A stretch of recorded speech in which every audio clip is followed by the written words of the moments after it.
Enrichment, Enlightenment, Transformation. Rabbi Yisroel Cotlar, the spiritual leader of Chabad of Cary, North Carolina, guides anyone who has been searching for a meaningful life and conscious living. Join our discussions about the mundane, our daily activities, and then infuse every day with a spiritual twist from the inspired sages of the Talmud and Jewish mysticism, which many call Kabbalah.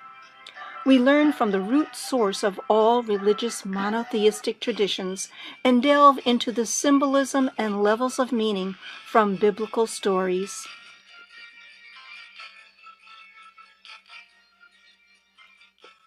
Good morning.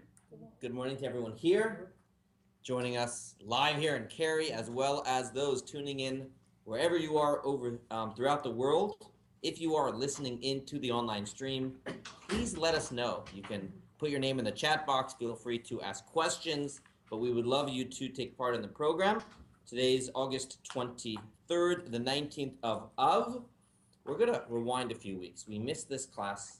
It was about Israel, Eretz Yisrael, very dear to my heart. And there's no 1 week where you can discuss Israel, because you can discuss Israel any week. And in fact, we didn't make blessings on our food. Thank you. And the study of Torah. Or Torah. So let us be. Study of Torah. Baruch atah Adonai Eloheinu melech haolam asher kiddushanu b'mitzvotav v'tzivanu al divrei Torah. And on the bagels, Baruch atah Adonai Eloheinu melech haolam hamotzi lechem min haaretz. So in case anyone's like, hey, we're not doing this week's class, don't worry. There's at least one verse from this week's Torah portion, so we're covered. So we'll do that first, just, in case anyone has any complaints. No, on page 42, you will see a beautiful verse, and I actually want to begin this way, from this week's portion on page 42. And you'll notice on page 42, from Devarim in this week's Torah portion. And why don't you begin? Read this verse 12a on 42. Israel is a land the Lord your God looks after. The eyes of the Lord your God are always upon it, from the beginning of the year to the end of the year. Very beautiful pasuk, which of course lends the question, is God not looking at this country? Would God have selective sight? You mean to say America is not? So what does it mean when it says Hashem, God, looks at Israel from the beginning of the year to the end of the year? What does that mean? What does that mean? What do you think? And we'll start with this, because this is the text in this week's Torah portion, and we'll use this as the segue into the rest of the discussion. What does that mean? Of course, the entire world is God's, and Hashem takes interest and is concerned with that which transpires all over the world. What does this verse mean? But he looks after it. He protects it. That's my phone, actually. So. Oh, good. Because that's my fault. voice. What is the meaning of that verse? We're going to have it this week. Judy, what do you think? There's a special protection. The specialness is the special protection. When my kids were young, when they were teenagers, the Intifadas were starting, and I still sent them for the summers to Israel. I felt that they're protected. For some reason, there's a protection over people in Israel. Anyone else? What else do you think this verse suggests? Or it's just a beautiful verse, and very interesting from the beginning of the year until the end of the year. It's actually the one time in Torah where you have the closest to Rosh Hashanah. If you look at the Hebrew even, Reshit Hashanah, from the head of the year. Because when it comes to the actual holiday of Rosh Hashanah, the Torah does not call it. Rosh Hashanah calls it the day of blowing the shofar. I just noticed that now. It's parenthetical. This is the closest reference to Rosh Hashanah in the Torah. That would be a good question to ask someone, trivia question. But where in the Torah does it actually say the words head of the year? But the aleph is missing here. Okay, but it's still the same root word. Okay. Any other thoughts on what that pasuk means? Okay, so they're about to enter the land of Israel, and they're leaving the spiritual place of the desert and going into the material world, where they're supposed to make the material spiritual world. So it's sort of like mom saying to you, You're going off to college. Right. I'm still here. Yeah. I'm still here. Okay. Okay. Good. Good. So the little context there. All right. Let's rewind now to the beginning. Israel is important to us. Very important to us. And I guess I want to begin with a thought question and why? You know, every nation, every religion has a country of origin, maybe where it began from. All right, granted. Do you think there's something different about Jews in Israel versus other religions in their land? And I want to throw this out, you know, I don't want to, what do you think? Is there something unique? Do other faiths speak as much about their country of origin as we speak about Israel? Well, people that live in a bad situation to come to Israel feel like they really belong there. Mm-hmm. And they feel safe and secure there. Mm-hmm. Absolutely. Absolutely. You know, we didn't all grow up in America. You know, a lot of people didn't grow up in America with that safety and security.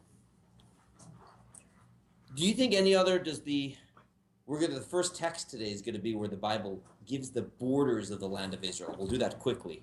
Do you think the Quran gives the borders of Mecca or Iran or Iraq? Does the New Testament give the borders of the Vatican or Rome or Italy or any of that? I think for the Quran, It doesn't. it's The answer is no. It's something unique. Our fascination with it goes further. There's something like, why? Okay, it's where we came from. Does every other nation 3 times a day in their prayers finish off the Seder next year in Jerusalem, finish off Yom Kippur? There seems to be, and again, correct me if I'm wrong, please give me examples from other faiths, where there is this level of emphasis and focus. Every nation has, in America, there are sacred places that were important to America's history. And every faith has that. And I'm not dismissing. Every faith has significant places on the map where momentous occasions took place. It just seems that in Judaism, it is more than that. So, yes. Yeah, because it was the unifying theme throughout every diaspora.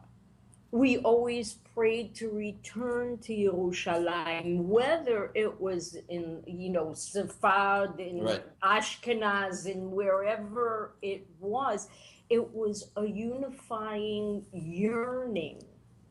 But I'll play devil's advocate to that. And Okay. that's absolutely true. Everything, but I'll argue and I'll say that, you know what? If anything, what makes Judaism unique is that it can be done everywhere and anywhere. Mm-hmm. In fact, the giving of the Torah, Matan Torah, our most important event in history, took place Not in Israel, order. perhaps to teach us this lesson, that the Torah is not just restricted to one land, and that we should not say we're only Jews if we are in Israel and the Torah doesn't apply anywhere else. So to suggest that the Torah is specifically not given in Israel. So you're right about that. And my question would be, why? We have Torah and mitzvot all over the world. So why was that unifying necessary? So you're absolutely right. I'm just going a step further. Yeah, Pam. And then, one second. I think, My question is that Muhammad is also all over, it seems to me. I mean, not limited to Syria, but all over the planet. Or it worries me because they are, as we Jews are all over, so is Mohammedanism. and what's unique about this, as we'll see in a moment, is that the Torah outlines one teensy, beansy, tiny strip of land. Yeah. It's not creating a empire all over the world. It actually is such a contrast that way. And you think for a moment, I want to take, Pam, you're going to say something. Yes, I was going to say that in my mind, it seemed to me like just the same that God spoke to Moses when he gave him the 10 Commandments and the Torah. He spoke to Moses. He didn't speak to anybody else, Mhm. none of the other religions. You ask what's so special about the land of Israel and why this connection. And this is what's so special, is that God spoke to Moses, and it is the only religion that God actually spoke to someone, but also God specified that land as well. So God apportioned that land to the Jews. So it's not like a claim. This comes straight from God, if you believe that the Torah was given. But then I'll still ask the question, why was it that important that the Torah needs to specify? Why is a land that important to the mission statement of Judaism? You hear my question? Why is a land so important to the mission statement of Judaism? The first part you said about Moshe was a prophet, and we all heard the Torah, and what makes us unique.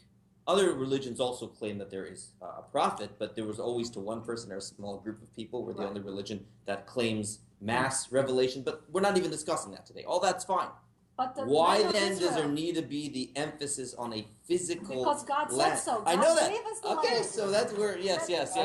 Mine is more of a Practical, of a question. Sure, absolutely. Is that although Israel is a geographical location, can it also be understood as also a spiritual location that not only lives in a geography, but it lives inside your soul, and by being inside your soul, God is looking over you, regardless of whether you are physically Hasidic answer over here. This is good. Yeah. In Israel, but as long as Israel is in your thought process and in your soul, you're being protected. Beautiful. And it's actually a Hasidic answer. There was well, that you mentioned it, there was a certain follower of the Baal Shem Tov. This is 1600s, right? Really tough time, and he was trying with all his heart and might to move to Israel, and he couldn't, and he was all frustrated by it, and he got this answer, Machda, you know what it might have been, the Alter Rebbe, Machda Eretz Yisrael, in Yiddish.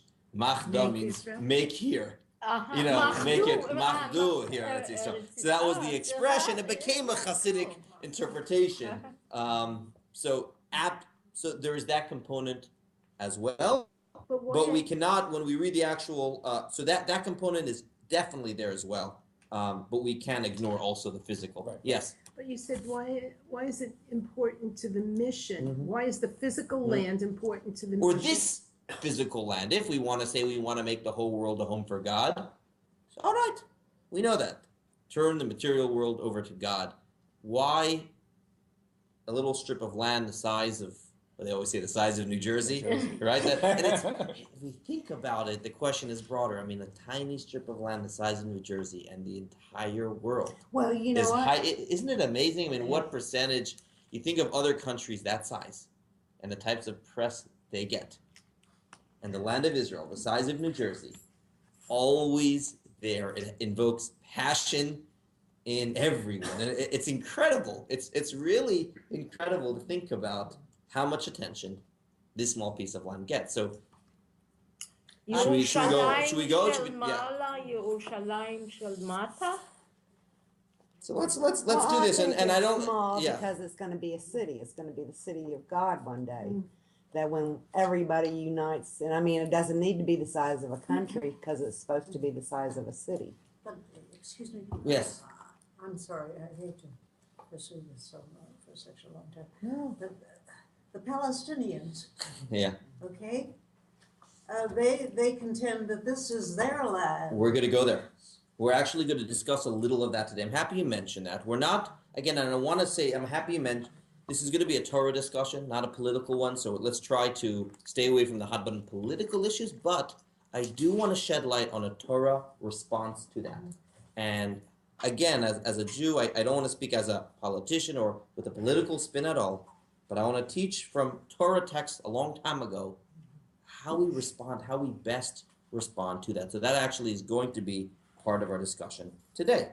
All right, should we begin? Any other thoughts? Yes. Just that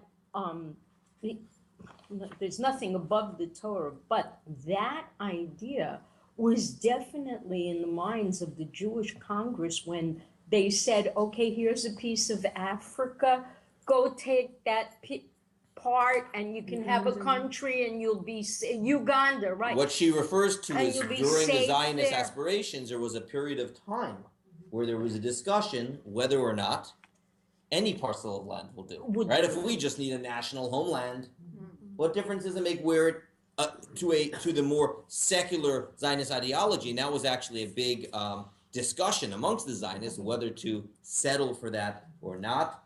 Obviously, those with the more religious aspirations, Uganda wouldn't do, right? But we'll get there we'll see if we get there. All right. Rabbi, I like Yes. what Ann was saying, that in the end of days, when the time comes, it's going to be a city. I mean, Yerushalayim's a city, but Israel is going to be basically the heart of the world. And The same way center today, of the same way today, it often in many ways seems to be hard in terms of coverage and conflict and whatnot. What we're getting at here is it's meant to be the heart of the world in something. You can't ignore that, you know? That is reality. Why is it that way? What is it meant to be? Let's now dive in. Is there? Okay. So it was in the Torah portion a few weeks ago where God tells Moshe to tell the Jewish people what the borders of Israel are. Tiny Israel. I say the words tiny because, believe it or not, and it actually doesn't even go as far south as it even goes today. Now, in other ways, it's larger. If you look at text 1a, unless you What know page? your geography, Right here. 26, page 26. So Moshe tells, and I'm going to paraphrase this because this is a lot of geography, biblical geography, so if you're not a scholar here. So when you get, Moshe tells the Jews, you're going to come to the land of Israel, and these are the borders. Again, this is unique. I don't know of another faith where in the Torah itself, where it says these are what the borders should be. Now, along the bottom, let's do this. The south is the desert of Sin along from the tribe of Edom. The Jews were told, don't bother Edom. So different than other nations. Don't bother Edom all the way to the Dead Sea to the east. So there are actually slightly different ways of looking at it. But you see the blue line at the bottom? And you see Beersheba there? Yep. Blue line? So Eilat and all that's much further down. So a lot of the Negev actually is not even in biblical Israel. So what is biblical, the blue line or the The red blue line. Blue line is the way it's understood. There's another place in Ezekiel that discusses more like in the future, and that's the red line. But let's look at the blue line. So we see this diagonal line, and where the Dead Sea is still similar to where the line is today. Okay, now let's keep on reading. Then it's going to turn to Mala Akravim, past Tzin, till Kadesh Barnea. These are all different points at southeast. Okay. The western border should be the Mediterranean. Okay. Right. So that is still now, of course, that includes in it, on the left side here, much of what we call today Azan, Gaza, and Gush Katif, and all those areas over here. So it goes all the way until the Mediterranean on the left side. The north, you see, is more north than Israel today. If you look at the map, it extends sort of into Lebanon. I know it's tough to see here without. It would be good to have this with modern day cities, so you'd better understand it. But it is far less south, far more north. The other big difference is on the east side. Where does it end on the east? The Jordan River. Okay, it ends on the Jordan River. And in fact, we know that there was a group of tribes that even lived on the east bank. That was sort of what we would call the territories biblically. Not the west bank, but the east bank. Okay, so this is the land of Israel. They are told, and it makes it very, very specific what it should be. Why was it important for the Jews to know this? So you don't have border disputes. So no border disputes. And again, I think it's important for us to recognize, and we're talking about Israel, it's a tiny strip of land. It was never about this global conquest, a small strip of land. But there's another very important reason why that was necessary. Do you mind reading text 1b, please? This is the land that shall fall to you, since many precepts apply to the Lord of Israel and do not apply outside the land. Scripture found it necessary to chart the outer limits of its boundaries from all sides to inform you that the precepts apply everywhere within these How many mitzvot are in the Torah? What's the number? 613. 613. Do you know that we always say that today without a temple and whatnot, you know what percentage are done practically today? About half of them. That's it. Out of the 613, about half. Why? Because of all the laws that have to do with the temple, but also many of the laws that only applied in Israel. Even notwithstanding the temple, many of the charities that had to take place, the tithing, the agricultural laws, leaving stuff to the poor. There were many laws in agriculture that only applied in Israel. How about every 7th year? Yeah. Well, that's still done. That's what I mean. Many of these are not restricted to the temple. Some of these still only take place. So it was important for the Torah to tell us where the borders are, because this is where the laws apply, which actually lends to a very interesting question. If you're at a Passover program in Eilat, which there is, Does it apply? guess what? Eilat is a vacation town in Israel today, all the way at the south. Believe it or not, biblically, it's not considered the land of Israel. So you have to have 2 days?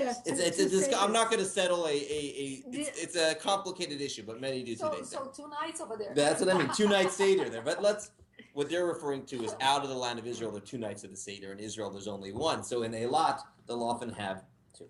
But what's interesting here is, normally we say a nationalistic approach is,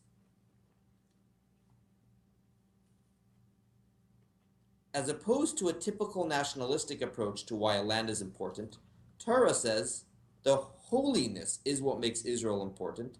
The land is special because it provides more opportunities to do mitzvot. Right? There's something special. It gives you more opportunities to do mitzvot. If you look at a mitzvah not just as a commandment, but an opportunity to be closer to God, you have more chances to do that in Israel than out of Israel. So when you have Moses asking God over and over to go into the land of Israel, it wasn't just because he wanted to go to the Dead Sea and as a tourist, right? He wanted the opportunity to do mitzvot that can only happen in the land Well, can I of ask Israel. a Yeah, question? yes. You know where there's the abundance before the 7th year. Is that true in Israel today? It has been proven. I mean, it takes faith. I'm not going to say it's always easy, but everyone does it. Everyone manages. I've told stories before of times where they have seen that abundance. I'm not going to say every single time they see it. What I will say is the promise stays true But today. why would it not work on the diaspora then? Because the mitzvah was never meant to be out of Israel. It's only in Israel. In other words, It's God says that level of faith, that level of to faith. take a year off for the farmers every 7 years, that can only take place in the holy. We're getting to what a holy land is. See, I want to go there and spend 7 years. Okay. But now, so when we think about the Lashana Haba B'Yerushalayim, all the dreams of going to Israel, there's a spiritual theme here. It is a land that has more opportunities to connect to Hashem. You've discussed the issue of claim to the land of Israel, and I think this is a very important one. You know, typically in our discussions with other people, as Jews, you know, we'll keep the Torah religious claim, we'll want it to ourselves, but when we talk to other people, typically, most people are not as comfortable eliciting the religious claim and would rather give other claims to the land of Israel, such as one of two things. Either the historical claim, we've lived there for thousands of years. At most times in history, there was a Jewish presence there. When you dig up things in Israel, you see that's A. Or, of course, the simplest one would be international recognition. The fact that the Balfour Declaration and the UN, and in 1948, this land by the international community was acknowledged and given to the Jewish people. Those are typically, I'm sorry, Eric, do you mind hitting off on that, or see if it's my wife? If it says Chana, does it? No. Okay, that's fine. I should. So those are typically what people will say. One of those two. It's the UN decided it belongs to us. Thank God it was given to us in 1948. Or look in the ground. Historically, for thousands of years, our people have been there. And I think, A gold coin 2,200 years old. and it is incredible. However, I believe with both of these claims, we're on shaky ground, shaky footing. If you want to speak about the historical claim to the land of Israel, guess what? The Philistines. What are we about to read? We weren't the first ones there. The Canaanites were there before we were there.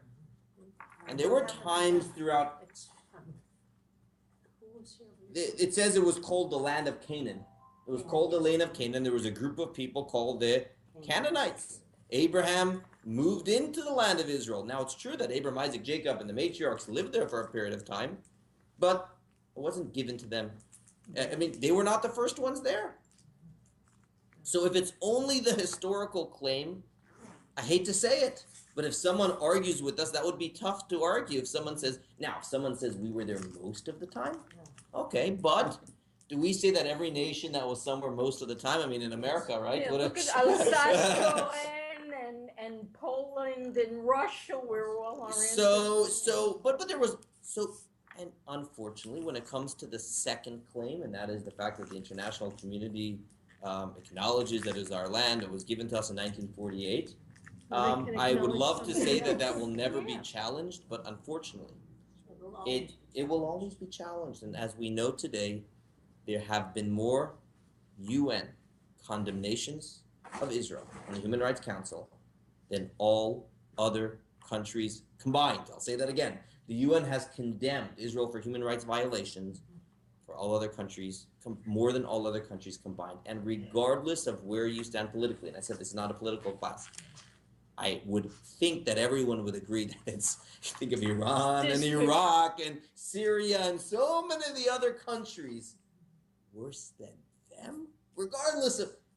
So it's shaky ground there as well. And that is why I believe that the strongest and most authentic claim to the land of Israel is to say this was the land that God told the Jewish people to have. And you don't have to be bashful. It's not the whole world. Mm-hmm. It's a small strip of land. And to say, God says this was given as an eternal gift to our people. Majority of people in the world respect the Bible as the book in some capacity. That actually has the strongest grounds to it. And it is actually for that reason why, text 3, Bereshit. Let's do this text. Eric, if you could bring me my phone, that'll be good. That way I can shut it off, if you don't mind. Do you mind reading text 3, please, Hal? On that day, God formed the covenant with Abraham, saying, to your seed I have given this land, from the river of Egypt into the great river, the Euphrates River, the land of the Canaanites, the Kenizzites, and the Kadamites, and of the Hittites and Perizzites, and the Raphaim, and of the Amorites, and the Canaanites, and the Girgashites, and the Jebusites. You have a test on this when we leave today. Right. Now, but you even see from this text itself, that what? It did belong to other people before it belonged to us. And the Talmud actually writes something fascinating. And the Talmud tells us something, your claim about your question. Other people say it's their land. The Talmud asks a question. Why does Genesis begin with, in the beginning God created heaven and earth? You heard this question before? Why does the Torah begin with the story of creation and all the nice background? Let that be in a little standalone book. So this is what the Talmud asks. Why does the Torah begin with the story of creation? It should jump straight into our mitzvot. It should be, right? So the Talmud says, text 4b, Rabbi Yitzchak says it was not necessary to begin the Torah with, it should have, why don't you read, do you want to read? 31, Jack. 31. Okay. In the beginning, said Rabbi Yitzchak, it was not necessary to begin the Torah except from this month is to you. What does it mean this month is to you? Anyone know? This month to you is the first mitzvah the Jews were given as a people. They were told just before they left Egypt, about the first mitzvah they were given as a people? The Jewish calendar. The calendar. So the Talmud asks, why not jump into the first mitzvah, which is the Jewish calendar in the Exodus story? Keep on reading. Please, Jackie. This month is to you, which is the first commandment that the Israelites were commanded. Why then did he start with, in the beginning, i.e. the story of creation? Because the strength of his works he related to his people to give them inheritance of the nations. For if the nations of the world should say to Israel, you are robbers, for you conquered by force the lands of the 7 nations of Canaan, they will reply, the entire earth belongs to the Holy One. Blessed be he. He created it and gave it to whomever he deemed proper. When he wished, he gave it to them, and when he wished, he took it away from them and gave it to us. The magnitude of this Talmud is extraordinary. It's saying that the Torah began with the story of creation to establish the fact that God created the world, and different nations and different lands are out there in the world, and the little strip of Israel should be to the Jewish people. And it's funny how it says in the future people are going to say you're robbers.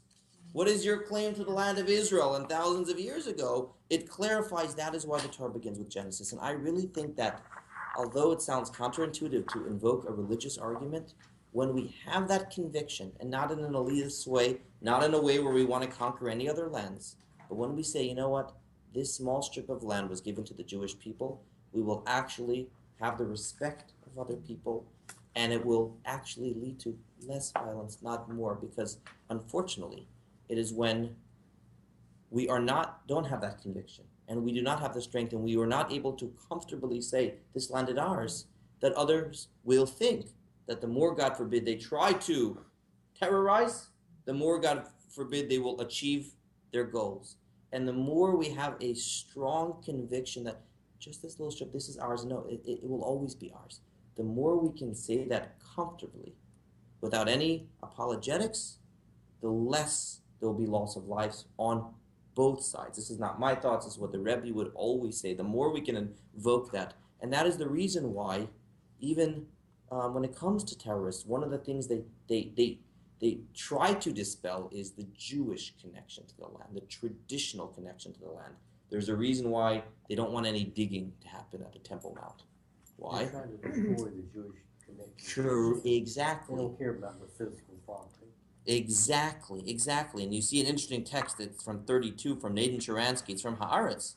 And they say that Arafat and many others try to get rid of any Jewish connection because they know that if they can get rid of the Jewish connection, then guess what happens? The ground will be shaky.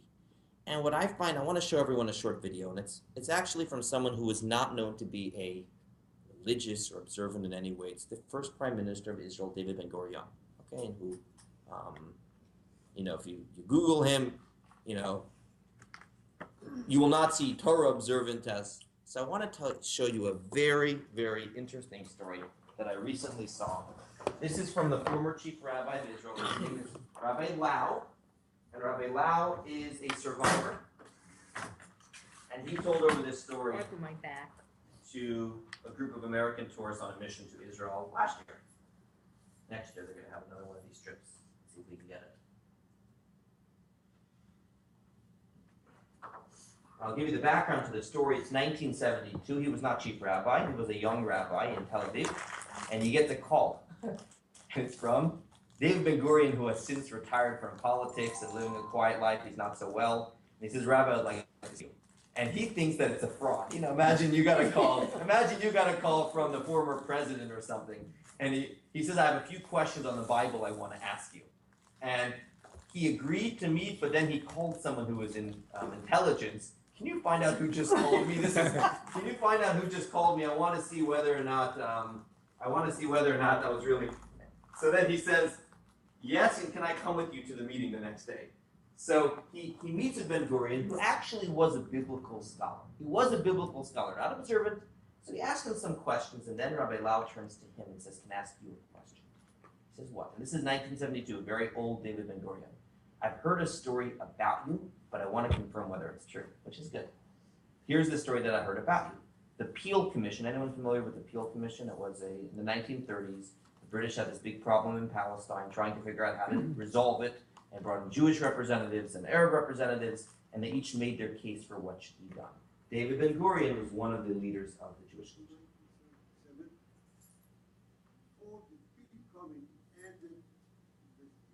One second, make it louder.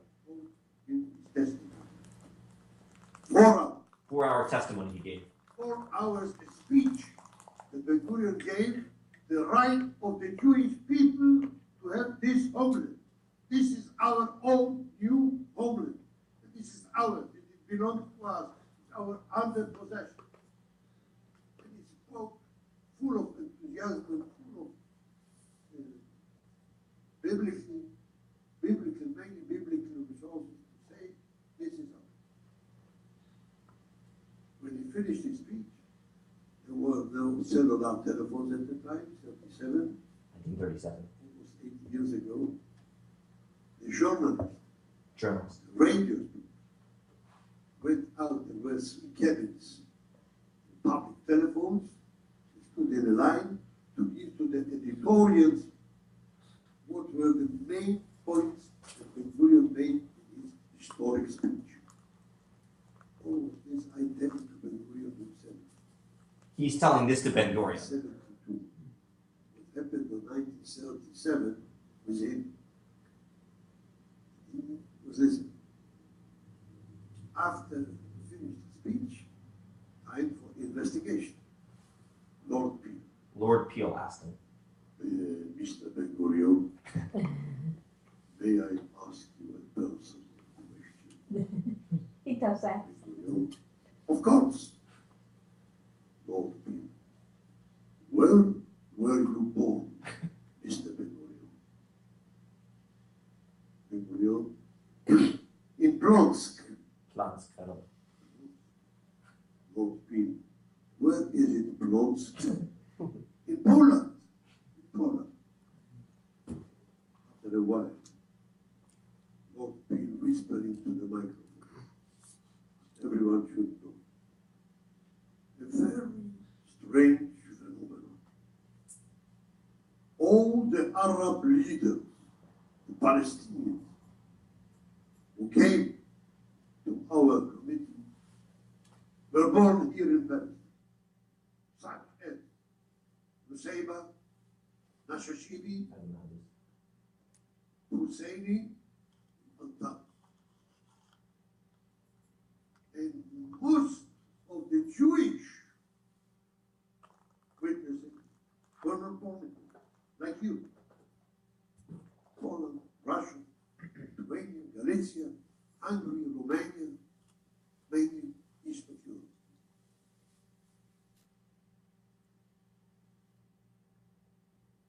Mr. Ben-Gurion, I want to ask you, someone who lives in a home,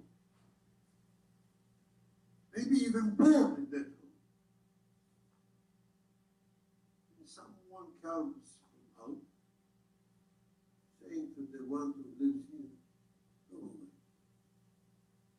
This home is mine. My father, grandfather, great-grandfather. Go away. It's my home. Maybe he's correct. Maybe he's wrong. The international law and the international ethics say very simple. You have a document that this home is your family, belongs to your family. Here in Israel, we call this document Kushan. It's a Turkish name. Before the Great Britain, before the English men, 30 years from 9. Because of time, I want to stop. He says, where is your Kushan? That's what Lord Peel turns to him and says, where is your Kushan? You're telling them they're in your, right? So what is David Ben-Gurion, who is not known to be Torah observant and not known to be... He took a chumash? Yeah. He takes a chumash out and he puts... Actually, when he walked in, he had to make an oath on the Bible before he started. Oh. He takes that Bible out and he writes, this is my Kushan. And Rabbi Lau turns to him and says, is it true that that story happened to you? Because he was not known in any way. And he turns to him in 1972. I heard the story, 1937. Is that true? And David Ben-Gurion says, Emet v'yatziv, which means it's true and true. That's exactly what I did. He then followed up with another question, and that you'll see. It's a very interesting talk. He continues, and he says, may I ask you a very personal question? If you feel that strongly in Torah, and that Torah is the truth, do you think perhaps it also has guidance in other areas of our life? And he says he was quiet on that response. He didn't answer that. Interesting. But he didn't answer that one, and anyways. But I found it fascinating how David Ben-Gurion, who you'll never hear as being someone who was religious, Torah observant, quoted the Bible, when it came to the issue of where does our rights to the land of Israel come from, he says, the Torah is our kushan. And ultimately, that will be the only answer that will always stand. Every other answer can be argued against. And now, there's a lot more to discuss about this issue. Because of time, I think we'll have to stop. You can continue the rest of that speech afterwards. In any event, but as for us, it's important to know that and to speak with a conviction. And again, the Rebbe said, the more conviction we have about this issue, the less violence there will be, because terrorists will see that we are set on this being us and united, and we have no apologetics or complaints or anything like that. It continues another very interesting text about the land of Israel, which has to do with the danger of border towns. But I think we'll have to save that for another time. Let's go back to our big question today. Why was it necessary to have a physical land? Why? Torah belongs everywhere. So text 34 is a midrash. It's a beautiful midrash. Pam, do you mind reading? God said to Abram, text 7. Page 34. And God said to Abraham, go forth from your native land and from your father's house to the land that I will show you. Rabbi Barachia said, what did Abraham resemble? A bottle of perfume sealed and lying in a corner? Therefore, its fragrant smell did not waft. Then it was moved, however, its fragrant waft. Similarly, God said to Abraham, travel from place to place, and your name will become great in the world. So, Avram, you're sitting in a corner, you're not having the influence on the world that you should be. Move to Israel, which we know since... I'll ask you a question. God, you want to give us a homeland? Why not the Bahamas? Why not an area that no one will worry about, an island in the middle of... You had to give us in the cross, right? The geopolitical center of the world. Forgot. It was no oil there. Yeah, and the one place where there is no oil. That's the old joke. We traveled for 40 years and found the one place without oil. But it's for a reason. We were meant to be there because the whole goal of Israel was not just to have a homeland, but a storefront. I'll say that again. Not just a homeland, but a storefront. Yes, the Torah applies everywhere in the world, and yes, we have to keep the Torah everywhere in the world. There was meant to be one place from which the monotheistic values, Torah beliefs, Torah values would be so strong, the perfume would be very powerful there. From that place, Torah comes forth, as we say, Ki mitzion tetzei Torah. From Zion comes forth Torah. And that, truthfully, is what Abraham did at the beginning. Remember, Abraham made this little hotel? He made a hotel, maybe the first Chabad house. And he made a little Chabad house over there, and old guests and visitors would come, and he would feed them, and then he would teach them about the belief in one God. That is what Abraham did, but that is what the land of Israel. So it's interesting. It's not that the Jewish mission is defined by the land. No, our mission is to bring godliness to the world, and that is best done when we have a home base. We need a home base to do our mission in the world. And now we go back to it says in this week's Torah portion, very interesting, that even spiritually the land of Israel was conducive to this relationship with God. Moshe tells the Jews, oh, we're leaving Egypt, we're going into the land of Israel. This is in this week's portion. I'm paraphrasing. In the land of Egypt, you'd be able to get water any time by channeling water from the Nile River, and that would water your crops. Now, guess what? You're going to the land of Israel. You're not going to have to do that anymore. Now you'll depend on rain. Good news or bad news?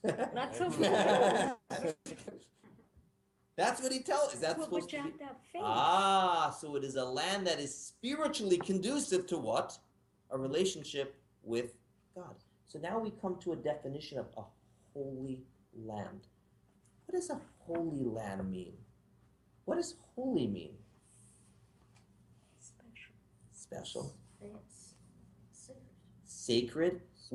Spiritual, but this too we need definitions for, because what is sacred and what does holy mean? You know, if I ask, is Tuesday a holy day? What will you probably answer? Well, it's a good day. Okay. Okay, but is Wednesday a holy day? But what would you probably answer? It depends on what you do with it, right? But if I ask you, is Shabbat a holy day, what will you say? Oh, even before you start, it has. So one definition perhaps of holiness is the extent to which something has an overt relationship with God. Again, I'll say that definition again. What is holiness? The extent to which something has an overt relationship with God. If I say, are bagels and lox holy? It depends. You're eating them while you learn Torah and you make a bracha on them. That's holy. But usually, yeah or no. But a Shabbat meal is automatically holy. If I say, is a Torah scroll holy? Yeah, even before you do, because it's not. I say, all it is some hide. It's not hide. What is it? It's a Torah scroll. So the land of Israel is a place that has an overt relationship with God. Even before you do anything there, it is special because it is chosen by God to be a holy place. Every place in the world has its own, gift to the world. Different countries, different nationalities do different things. Israel is conducive to what? Spirituality, holiness, overt relationship with God. And therefore, there are more mitzvot done in Israel than anywhere else. You cannot ask people outside of Israel. So what Shabbat is to time, Israel is to space. Wow. And in a sense, what our people are supposed to be to humanity, what we're supposed to be. And that's why a Jew celebrating Shabbat in Israel is considered the triple crown. The triple crown. It also, unfortunately, works the other way around. And I'll take a question in a moment. God forbid, negative actions in Israel, guess what? Are a bigger slap in the face than anywhere else in the world, because it's a heightened sense of relationship. So when the verse says it's a place that God watches over the whole year, God of course watches over the entire world, but there is an overt. Overt means obvious, more felt, stronger, even to the naked eye, in the land of Israel than anywhere else in the world. Yes? You might have just answered my question. Yeah. But couldn't you say, since God created everything, that everything is holy? It's based upon your earlier comments, because he's created it. So why isn't everything holy? Because, so the difference is in what is perceived. God made a world of diversity of people and countries, and that's for a reason. It's not supposed to be all the same, right? We know that Judaism is unique in that we're not trying to convert the world. It's good for non-Jews to serve God in their way. That's, as long as it's in a moral and ethical way. So not everything is supposed to be the same. God wants differences, and there are differences in the degree of which some. Like, every day is Shabbat. Why does there have to be a Shabbat? Right? Yeah, you mentioned it a minute ago, is Tuesday a good day? Yeah, it depends on what you make it. When God plants the seed, you have to do the right thing with it. Exactly. And for most things it is that way. The potential is there. It is up to us to actualize it. But there are certain things that we say have an overt, and that would be what Israel is meant to be. And therefore, it's why? In order that we can have this home base from which our spirituality can go to the rest of the world. So you mentioned the way one day, that's what it's supposed to be. Yerushalayim is supposed to be a place of harmony, a place of spirituality spilling forth to the rest of the world, the place you go for your inspiration to then go back home where it's less overt and do it. To a certain extent, that would be true with a synagogue versus a home. If I ask, synagogue, it's more overt, but the goal is that you bring it back to the house. So that would be, and we're over time over here, so we're going to have to stop it. But that is the meaning of why it was important for the Jews to have a home base, why it still is important, what Jerusalem is supposed to be, and how when we can steer clear of the politics and just say with it the faith and the Torah-based discussion. And I know there are a lot of other issues that are complicated, that are not simple, that need to be resolved. I understand that, I acknowledge that, but it only is simpler when we have that conviction inside of us, and we'll have to hold it here. Yes? I just wanted to comment that when I lived in Israel, Rabbi Lau came to the factory I was working at to hang the mezuzah. Really? Yes. So he's a survivor, and he has a very good book. Yes, he was the chief rabbi of Netanya comments? at that time, and that's where I was, and that's What where I year was worked. What year was that? 77 to 82. I don't remember that's when I lived there. I don't remember exactly what year that So was. he has an incredible account how he was saved in the war As a by kid. a kid. He was the youngest survivor from was it Buchenwald, one of the camps, and he had a brother that took care of him. Like, it's incredible to read the story. What is the book? Yeah, it was very. And I'm going to hold it here, You know it? and I'll tell you the answer to that afterwards. But we're out of time. Thank you so much for anyone I who always joined like in to say, at that time I worked from in over men's underwear. the world. Shalom. Have a good week, and there should be peace and tranquility in our holy land. Thank you to Nissan Communications for streaming today's class. And it was forever.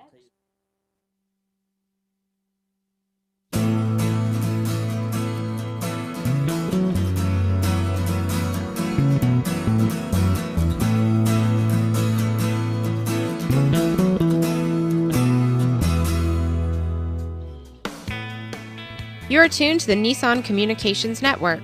Our weekly lineup of call-in programs includes Computers 2K Now with Amnon Nissan, My Life, My Will with Gisela DiCarlo, The Tanya Love Show, Health Then with Debbie Bruck, Breaking Free with Marilyn Shannon, Triangle Be Well with Howard Jacobson, Lunch and Learn with Rabbi Yisroel Cotlar, Lessons of Vietnam with NCVVI members, Current Affairs with Amnon Nissan.